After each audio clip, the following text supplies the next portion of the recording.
Welcome to KSOK Uncensored. Did you know that the Jewish community is one of the most consistent left-leaning communities in the United States?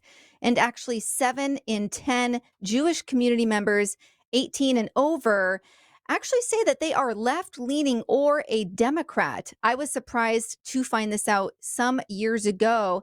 But tonight's guest, we have Yehuda Remer. And I hope that our guest tonight can shed some light on why that is, among many other topics that we will be diving into this evening. Welcome to KSOK Uncensored. Happy to have you here. I've been following you on social media for some time, primarily because I love your sense of humor in this dark, dark world that we are living in. Thank you for being here. Thank you so much for having me. I really appreciate it. Oh, absolutely. And I'm sure you're familiar with those statistics concerning Jewish community members and being heavily left-leaning, Democratic, liberal, however you want to say it. What are your thoughts on that? Can you shed a little light on why that may be? So I think in order to do that, what you have to do is kind of go back in history a couple hundred years, right? You have all these Jews from Europe in the 1800s, and you have the pogroms, and you have the all these hate crimes back then. And then back then, it's a matter of like, oh, if the Jews fight back, we're going to come back and do 100-fold on the Jews. So you have that, and then in America, in the turn of the century, you had Jews who would vote for a Democratic mayor but a Republican governor, because whatever was best for the community, that's what they would do. It was a whole different world. Mhm. Then you have the Holocaust. Um, During the Holocaust, obviously we know what happened. At the end of it, you had a mass migration of European Jewry coming to America. And what you have to understand is they were coming with absolutely nothing. They lost everything. They were coming with whatever they had in their pockets and whatever clothes they had on their back. That was it. But right before the Holocaust, you had Roosevelt's New Deal giving Yep. all these social programs. So you have a group of refugees coming from a different country, from across the world, coming to America, and you have all of these free programs. Everything, if you need help, we're going to offer you. We're going to offer you. And of course, FDR was a Democrat. So over time, and again, you can get a lot more into the nitty gritty, into the small nuances of it all. But in order to save time, so you do have all these Jews coming, getting handouts from the Democratic Party. And then from there, it just became a loyalty thing. Just over the years, it's like, well, the Democrats always took care of us, so we're going to take care of them. We're going to keep voting Mhm. them into office. And that's kind of like the super small nutshell of why Jews tend to lean left. Now, you also have to understand, though, in Judaism today, you have Orthodox Jews, conservative Jews, and Reform Jews. And by conservative, I don't mean politically. And it tends to be, in a lot of cases, the Reform Jews and conservative Jews tend to vote more left, whereas Orthodox Jews actually tend to vote more Republican because of the whole Judeo-Christian value system that we Okay. believe in. Okay. I was just going to ask you why, and you answered that for me. So thank you so much for that. So that Yep. does make sense. And I appreciate the history on that because I feel like a lot of our questions can be answered when we reflect on the origin. So that does make sense to me, much like what we're seeing happen today with people who are coming over as immigrants today, and what party is more welcoming and what party is. In the way they may look at it today is making them jump through more hoops. So Right. I understand that, and I appreciate that breakdown. So that makes a lot more sense. Now, fast forwarding to today, and I want to touch on something before we dive in a different direction, but you are a big 2A advocate, and you actually have merch, which I love. For those merchandise shirts and all sorts of stuff like that. My favorite shirt of yours, which I still plan to put an order in, is, and correct me if I miss a word here, but those with ARs don't get in cattle cars. Is that correct? Yeah. People with ARs don't get in People with cattle ARs. cars. Yes, yes. Yes. And that makes so much sense to me, and it's very powerful. I'm very curious how you've been met by community members. And I'm not saying just Jewish community members, but when you're wearing that, What kind of looks do you get? And have you had anyone come up and confront you? So I get looks. There's definitely no question about that, and I'm okay with that because usually, I mean, right? I live in Texas, so I'm usually carrying a gun and a spare magazine on me. So I'm really not worried about people's looks or coming up to me. I'm keeping my head on a swivel and making sure that I'm paying attention to my surroundings. But most people have been okay with it. I have a lot of people who are veterans who are like, yeah, well, when we were in the army, we went in cattle cars with our M16s. I'm like, you're clearly missing the point on the shirt. But then again, I've had a lot of Jews reach out to me and say, you really shouldn't do that. You're making money and you're profiting on the deaths of 6 million Jews. And I'm like, well, no, I'm sending a message, and that message needs to get out there. And if someone's wearing a T-shirt, I think that's probably one of the best ways to get it out there. So, and am I going to make some money off that shirt? Yeah, of course. I have to support a family. So I definitely get some looks, and that's okay with me. And yeah, I just go about my business, doing my thing. And if that means I piss some people off, and I'm not here to make Then everyone so be happy. it. Yeah, and we Yeah. never will make everyone happy. I thought it was a very powerful message, and it's a thinker, and I love thinkers, and it might rub someone the wrong way at first, but if anything, they're going to reflect on what exactly that means. And from you being a member of the Jewish community, that is even more powerful. So I think it's a great shirt, and it really makes you think. And when I was at the range a few days after I saw that shirt, I was like shooting the ARs, and it really makes you think about how important our Second Amendment rights are. You are an author, and you've authored children's books in addition to books, for adults. But talk to me about why you felt it was so important to really touch on ensuring our children understand our Second Amendment, but in a safe way. So my first book that I wrote was called Safety On. It's an introduction to the world of firearms for children, and I wrote that book because at the time I bought my first gun, I was married, out of the house. I don't even remember if my daughter was born yet, but I definitely had my oldest. He was probably a year and a half, 2 years old. And my parents found out because my little brother has a big mouth. My parents found out that I owned a handgun, and my parents went ballistic. I mean, we're talking about like a full on Chernobyl nuclear meltdown. Wow. They didn't, and again, you have to remind this is back in LA, in California. So, Mhm. um, uh, guns were never talked about in my household. I grew up apolitical to the point where I always thought I was a Democrat until I opened my eyes when I was like 21, 22. And uh, what happened is I started after my parents stopped talking to me for like 2 weeks. I was like, okay, if I am gonna be a gun owner, I obviously need to take it seriously, but I also need to educate my children. And I went online to Right. look for a book. I went online to look for a book specifically that I can read as almost a bedtime story to my children about gun safety. And I was kind of shocked that there was nothing on the market. Mm. And I've always enjoyed creative writing, so I kind of wrote the book on my iPhone, sent it to a buddy of mine who was in the LAPD, and he called me up. He's like, "Dude, this book has to get made right now. It is so important." And he kind of walked me through the verbiage and the lingo, and really Yes. educated me on the ins and outs of firearms and firearm safety.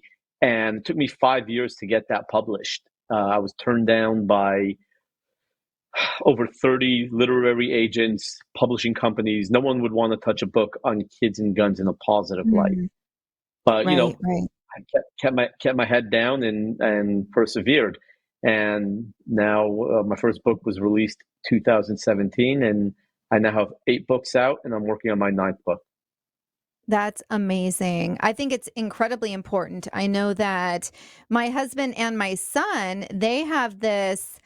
It's almost like bonding time where they can go upstairs and he wants to hold the guns, but we're doing it in a very, very, very safe way. And it's not like there's, they're loaded or anything like that. But I think there's definitely an importance around one reading, having some basic. I think it's great that you have a book written for children. I know you have multiple actually written for Yes. children. You have a video out there. You have a pod that can be listened to. So I think that's important. We'll make sure to put links in the show notes for those.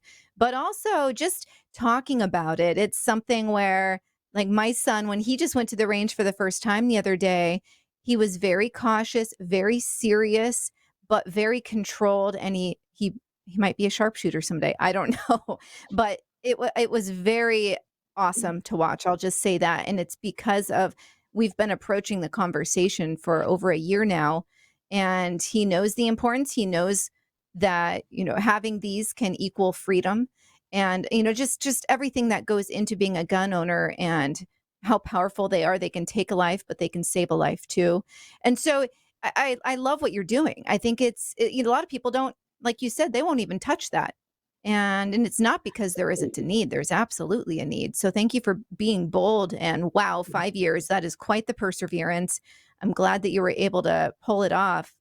It's so important. So I want to talk to you about, okay, so you talk about being a proud Jewish gun owner. I'm quoting you right now. I'm a proud Jewish gun owner who believes that Jews should not be afraid nor hide their love of the Second Amendment and gun ownership.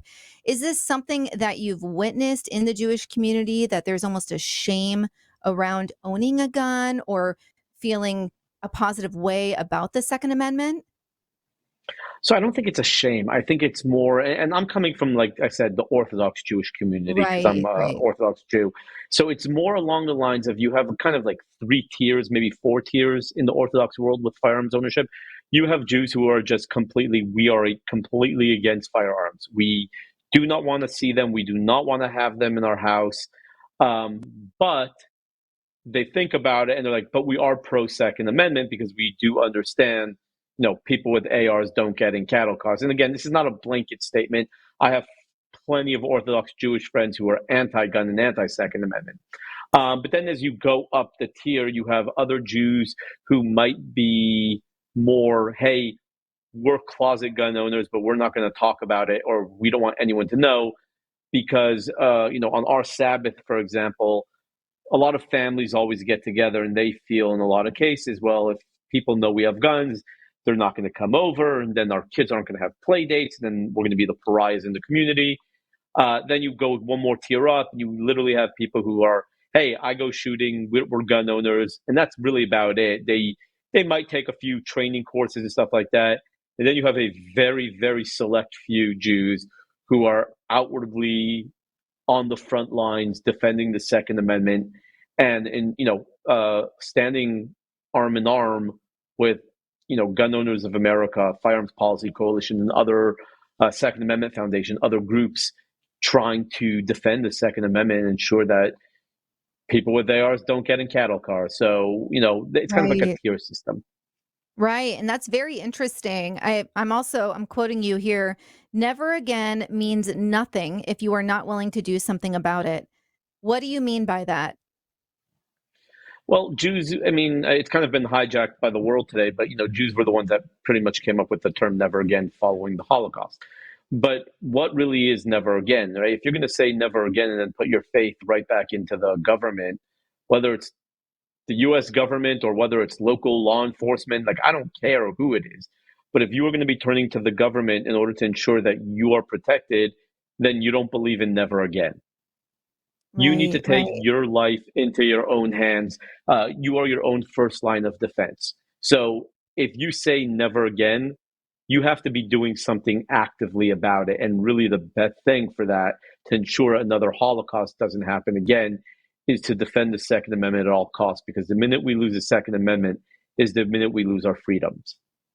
Amen to that. Yes. What is a call to action that you can do for the Jewish community? And have you already been speaking out in the Jewish community? And if yes, how has that been received? So it's interesting. I mean, a call to action would just be, if you have the ability to train. I have a friend of mine owns a store in Grapevine, Texas, Black Tie Guns, and I'll definitely give him a big shout out because he does some really good stuff out there. And I have sent numerous people from my community to him, and he sells them a gun, but he barely makes a profit. Mm. I think he even gives it to them a lot of times at cost because he understands the importance of Jews owning firearms. So he does some really amazing work. So I'm not saying to do that for everybody, right? I'm not saying give Jews free guns, Sure, or sure. don't make money. By all means, I'm a total capitalist. Make as much money as you can. But if you have the ability to help, whether it's, hey, come to our range and train, we'll do some free training, or discounted training, feel free to do that. They need it. A lot of Jews need it. A lot of them buy guns and then they think it's like a magic talisman where, hey, once we have a gun, we're Right. pretty much set and safe. But we know that's Yeah. not true. You need to put the training in. In terms of reaching out to the Jewish communities, um, a lot of them are just, even still, are just not ready to have that conversation. They are still there's a lot of Jews, a majority of them are still have this, um what's the word I'm thinking of? I don't know, like a irrational fear, if you will, of Mhm. firearms. Right.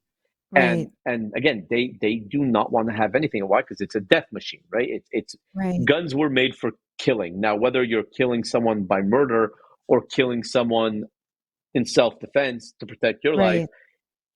it's an irrational fear. I mean, I used to work at a gun store, and I actually bought a Nazi Walther P38 from World War II. It still has the insignia stamped on the gun, and Wow. I have it in my safe at home because I take it out and I show it to my 4 kids, and I tell them, like, this is a tool. In the hands of the Nazis, it murdered. In our hands, it will protect. And Yes. it's a mindset thing. So I think there's just a big irrational fear, and the Orthodox Jewish community has been a pretty tough community to break into. Probably my hardest community to break into in terms of what I've been doing with my brand and getting out there. Yeah. I mean, I can see that the more we talk, the more I can see how tough that must be. And kudos to you for being one of those select few that are bold enough to really go against the grain at risking social relationships, right? And that's a fear of a lot of people, and a reason that a lot of people self-censor is they don't want to lose these relationships. But I challenge folks all the time, stop self-censoring. You will align with people that are like-minded, or you'll wake people up and encourage them to speak up and really own their beliefs. So I think what you're doing is amazing. I want to talk to you Thank you. about you bring up the fact that if we don't take control of teaching our children about guns and really about the America's gun culture, they're going to learn it from Hollywood or from the media. What risk do parents run in their kids learning about it through the media and through Hollywood? Well, we all know the media is a bunch of liars, and we know that they will twist and turn every every comment, every uh, another crisis to fit their narrative. So, I know what really got me into it is a perfect example. There was a shooting years ago in California at, I believe it was LAX in California, and some guy came in with AR-15, and I think he was killed pretty quickly. I don't remember if there was any deaths, but ABC News, if I remember, scratch that. I don't know if it was ABC News. Some news affiliate um, posted a image of what happened, or a animation of what happened, and they showed the gunman, this cartoon gunman, with a fully auto M16 with an M203 grenade launcher on the bottom. Wow. And at the time, I was writing. I used to work for Ben Shapiro, and I sent them this video. I'm like, dude, totally not how it happened. He's like, well, write it up. So I wrote up this article. It was like my first article I ever wrote, and so that's my point, right? Is that the media will Right. lie to push a narrative that's not true.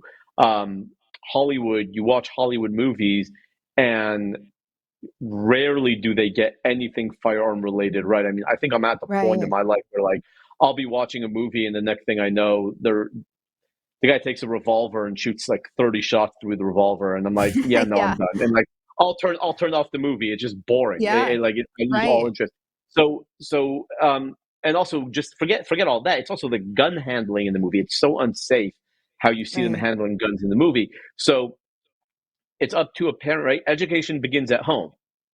And if you are not willing to teach your kids how to properly use, or I don't want to say use, handle firearms, well, Right. that's how accidents happen. And Right. unfortunately, they will continue to happen until parents wake up and say, look, whether I'm on the right side or left side doesn't make a difference. Guns are a part of American culture. It's a part of the DNA of our nation. And if we don't teach our kids how to handle guns safely, more accidents could occur.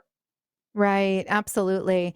To that excuse me, to that very point, when we were at the range with my son, we had men coming over and saying, "Your son has better finger control than grown men that I've seen here," where he's, keeping it off the trigger until he's absolutely ready to go. So, Yep. it and that just took practice and then an explanation on why. And it's Yes. as simple as that. But so many parents are not doing that, and that's very, very concerning. So I think your approach is amazing. So I want to talk about a few books that you have written. That one, I want you to tell us about 10 Little Liberals, A Tale of Hope. Are there hope with the liberals? Oh God, that one. Okay, so that book was supposed to be a meme. Oh, Uh, nice. It that was evolved. I was just gonna yeah, I was just gonna write a really funny, 10 little liberals standing in the line, and then you see them all on their cell phones and they're looking to get, WIC and EBC cards and all that. And then you turn the page and Yeah. said, see a guy holding a sign that says told to get a real job. Now they're only nine and one runs away. So Oh that my was never gosh. meant I to love write. it. That was never, thank you. Yeah. It was never meant to be a book. At the time, I was writing for Ben, and I was gonna just write this whole thing just for fun to post on social media. And I was like, you know what, forget it. I kind of like lost sight of it on my computer somewhere in some like deep dark rabbit hole folder. And all of a sudden, I write my gun safety book, and then I converted that to coloring book. So I have two books out now, published within 3 months, and I'm like, you know what? Maybe I should write that as a book. That would be really funny. Yeah. And I just turned around and did it. It was Love it.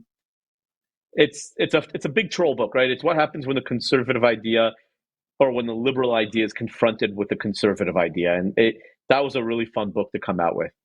Yeah, it looks I didn't get a dive inside, but it looks hilarious from the outside because I started thinking about 10 liberals in line and one's like anti-capitalism, but they're at Starbucks, just that type of thing. That whole that whole Yeah, mindset that we all see I'll play out.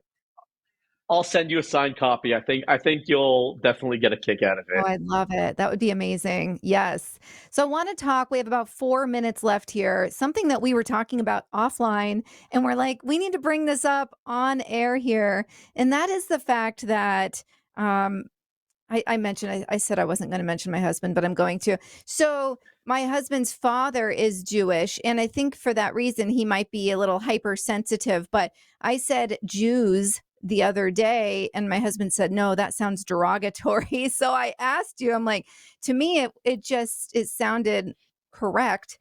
But so, can you break down? People are afraid to say Jew, Jews. Can you talk to us about what is acceptable, what is not? I mean, I think Jew is acceptable. Here's what it comes down to for me, right? Like, first off, Jews tend to be such like victims that they make themselves out to be victims, and I can't Mhm. stand that. So one big thing that I always say is like Jews or Jewish, right? I am a Jew. I am Jewish. It's really a grammar thing. If you come up to me and Right. say, "Oh, are you Jewish?"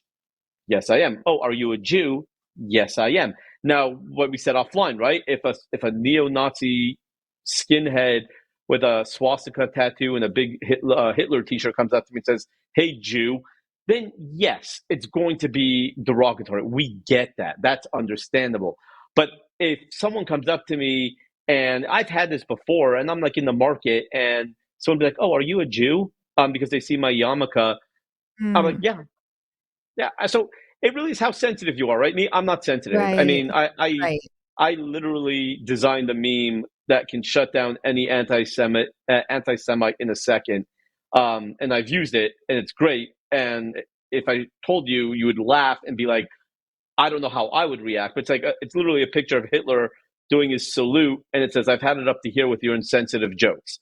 Right. So Oh, shoot. I I Oh, think it's wow. hilarious. Right, and it shuts down any anti-Semitic comments that I get on social media because no one knows how to react to that. So Right, I'm right, not hypersensitive. I'm not sensitive at all. I get why people would because a lot of people are like, "Oh, it's the Jews. It's the Jews." Well, yeah, I'm a Jew. I am right. a Jew. I am part of the Jews. So I don't think there's a problem with it, but I guess that's just me. Right, right. And I would say, maybe you wouldn't agree with me on this, but I'd say you may be less sensitive to it than the majority of folks in your community. Would you say that's correct? Well, yeah, I'm definitely less sensitive to it because I won't make myself out to be a victim, right? It's Right, right, if my next door neighbor decides to fly a swastika, a Nazi flag, freedom of speech, he can do whatever I want. I'm just going to buy more guns and ammo, right? It's really a right, mentality, right? It's a matter of like living in a free society versus not.